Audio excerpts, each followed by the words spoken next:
Hello friends, నేను మీ పల్లవి. నేనైతే ఒకటి చెప్పాలని డిసైడ్ అయిపోయానండి చాలా గట్టిగా. ఎందుకంటే ఇది నా పర్సనల్ ఎక్స్పీరియన్స్ అనమాట.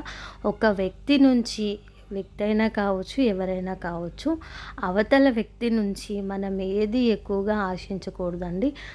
అలాగే ఎక్స్పెక్టేషన్స్ అనేవి కూడా ఏమీ పెట్టుకోవద్దు. అలా పెట్టుకున్నామంటే మనమే డిసప్పాయింట్ అవుతాము, మనమే ఏడవాల్సి వస్తుందనమాట. చాలా బాధపడుతూ ఉంటాం కదా, ఆ వ్యక్తి మనని ఇష్టపడుతున్నాడా లేదా, ఆ అవతల వ్యక్తి నుంచి మనం ఏం కోరుకుంటున్నాము అనేది మనమే ఆలోచిస్తూ మనమే తెగ బాధపడిపోతూ ఏడుస్తూ ఉంటాం కదా. సో ఒక్కటండి, అవతల వ్యక్తి నుంచి మనం ఎలాంటి ఎక్స్పెక్టేషన్స్ పెట్టుకోకూడదు. పెట్టుకుంటే మనమే డిసప్పాయింట్ అవుతాము, మనమే బాధపడాల్సి ఉంటుంది.